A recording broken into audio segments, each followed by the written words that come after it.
പഴയ നിയമത്തിൽ ഒറ്റപ്പെട്ട ദൂതന്മാർ എവിടെയെങ്കിലും പ്രത്യക്ഷപ്പെട്ടിട്ടുണ്ടെങ്കിൽ നമ്മുടെ കർത്താവായ യേശുക്രിസ്തു തന്നെയാണ്. അങ്ങനെയെങ്കിൽ സാധാരണ ഒരു വ്യക്തിയല്ല അവളെ സന്ധിച്ചത്.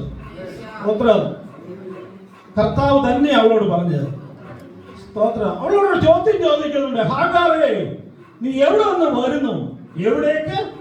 സമയത്തിന്റെ കുറവുകൊണ്ട് വായിപ്പിക്കാതെ. എവിടെ നിന്ന് വരുന്നു?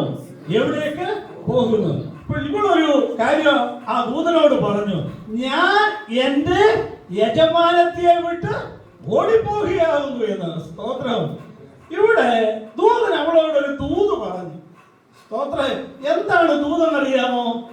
സ്തോത്രം. നീ നിന്റെ യജമാനത്തിയുടെ അടുക്കൽ മടങ്ങിപ്പോയി അവൾക്ക് കീഴ്പ്പെട്ടിരിക്കുക. അതിന് ബുദ്ധിമുട്ടുള്ള കാര്യമല്ലേ?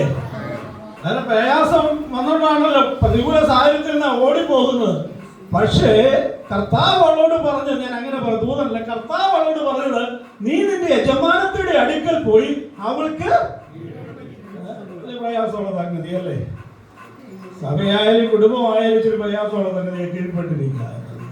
പക്ഷെ ഈ സ്ത്രീ പോകുവാൻ തിരിഞ്ഞു. അതാണ് പോകുവാന് ഞാൻ മനസ്സിലാക്കുന്ന ഒരു വളരെ അനുസരണമുള്ള ഒരു സ്ത്രീയാണ്. ഇവൾക്ക് ഞാൻ കൊടുക്കുന്നതായ ഒരു ടൈറ്റിൽ ഉണ്ട്, ഇവളൊരു സാധുവാണ്. സാധു എന്ന് പറയാൻ കാരണം എന്താണെന്നറിയാമോ? സ്തോത്രം. സാധു എന്ന് പറയാൻ കാരണം എന്താ? നമ്മൾ പലപ്പോഴും പ്രാർത്ഥിക്കാറുണ്ട്, സാധുക്കളുടെ പ്രത്യാശയ്ക്ക് ഭംഗം വരികയില്ല.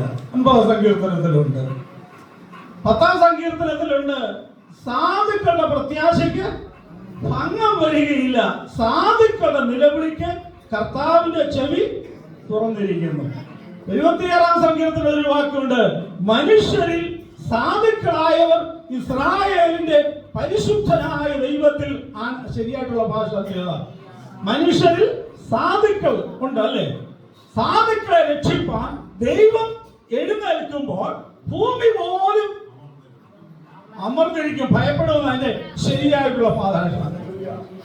സാധുക്കളെ രക്ഷിപ്പാൻ ദൈവം എഴുന്നേൽക്കുമ്പോൾ ഭൂമി പോലും ഭയപ്പെടും. ദൈവത്തിന് മഹത്വം. യെശയ്യാപ്രവചനം 9-ാം അധ്യായം 19-ാം വാക്യത്തിൽ ഇരിക്കുന്നുണ്ട്, മനുഷ്യരിൽ സാധുക്കളായവർ ഇസ്രായേലിന്റെ പരിശുദ്ധനായ ദൈവത്തിൽ ആനന്ദിക്കുമെന്ന്.